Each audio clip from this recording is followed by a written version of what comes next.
Olá, nesse vídeo eu falarei sobre a Península Itálica no século XXI. Esse vídeo é o 10º e último da série que buscou contar toda a história da Roma Antiga. É importante que você assista todos os vídeos dessa playlist na sequência para ter um melhor entendimento do assunto. Fico feliz de ter você aqui novamente para juntos concluirmos essa sequência de videoaulas sobre a Roma Antiga. Eu sou o Lucas Schwab e peço um favorzão seu que é para você deixar aquele like para que esse conteúdo alcance mais pessoas. Com a desintegração do Império Romano do Ocidente, a Península Itálica ficou sob o domínio dos Érulos. Em 493, passou a fazer parte do reino dos Ostrogodos. Em 553, foi anexada ao Império Bizantino. Mais tarde, fragmentou-se em diversos reinos e em 774, boa parte de seu território foi conquistada pelo rei dos francos, Carlos Magno. Mais tarde, fragmentou-se em diversos reinos e em 774, boa parte de seu território foi conquistada pelo rei dos francos,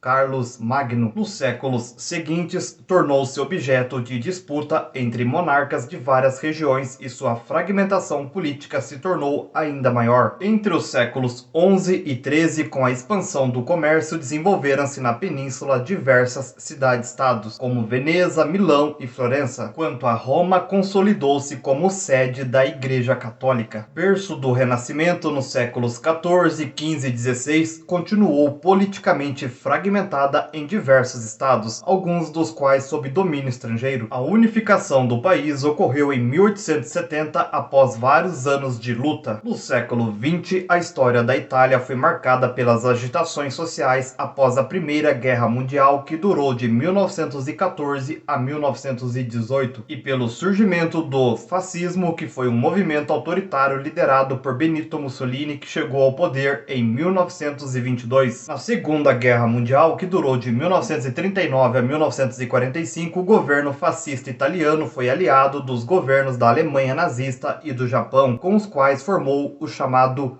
Eixo. Deposto Mussolini em 1943 e derrotados os países do Eixo em 1945, a Itália passou a ser uma república, adotando o regime político conhecido como parlamentarismo. País altamente industrializado, a Itália faz hoje parte do grupo das 7 nações mais ricas do planeta, ao lado dos Estados Unidos, Japão, Alemanha, Grã-Bretanha, França e Canadá. A maioria de sua população, aproximadamente 60 milhões de habitantes, segue a religião católica. Do riquíssimo passado da Roma Antiga, resta na Península Itálica obras de todo tipo: monumentos, esculturas, aquedutos, fortalezas. Milhares de peças encontram-se em museus locais e do mundo inteiro. Aliado à produção artística da Idade Média e do Renascimento, o legado do Império Romano constitui hoje parte importante do patrimônio cultural da Itália e um dos mais valiosos do mundo. Milhões de visitantes admiram todos os anos essas obras. Para concluir esse último vídeo da playlist sobre a história completa da Roma Antiga, vale a pena falarmos um pouco sobre o direito romano. Um dos grandes legados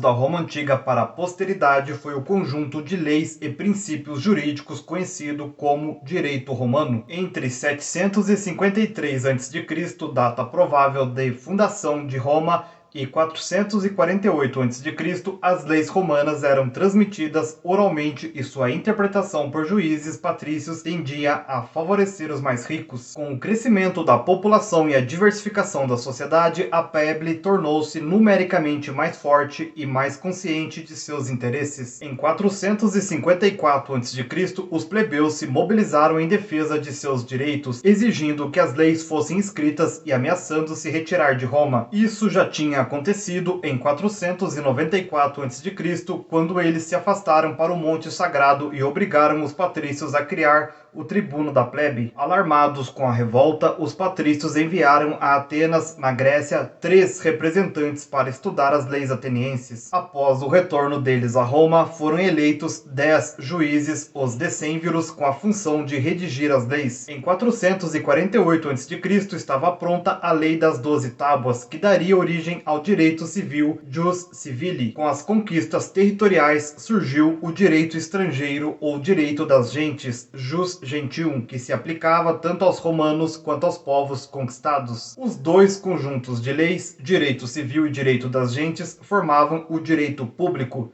Jus publicum. As relações entre as famílias, por sua vez, eram regulamentadas pelo direito privado. Mais tarde, com a fundação das primeiras escolas de direito sob o Império, os juristas passaram a compilar as principais sentenças que eram anexadas aos códigos. O direito romano é, talvez, a principal contribuição romana à cultura ocidental. Adotado por diversos povos do mundo, conserva sua importância até hoje, servindo de referência aos códigos de lei da maior parte das nações democráticas. No próximo vídeo daremos início aos estudos sobre a Idade Média. Se você ainda não é inscrito, aproveite esse momento e já se inscreva no canal para receber esses conteúdos em primeira mão. E me segue também nas outras redes sociais que estão aparecendo na tela, pois eu estarei postando conteúdos por lá que irão complementar os conteúdos aqui do canal. Comente algo que você acha que deveria ter sido falado no vídeo que eu acabei deixando sem mencionar. Lembrando que para você aprender mais a fundo é preciso ler. Pensando nisso, eu deixarei 2 sugestões bibliográficas para você se aprofundar no tema. Os livros indicados possuem links na descrição caso você queira adquirir essas obras em promoção. Espero do fundo do coração ter contribuído para a sua aquisição de mais conhecimentos sobre a Roma Antiga. Sou imensamente grato pela sua atenção até aqui. Nos vemos no próximo vídeo sobre a Idade Média. Um grande abraço e tchau, tchau.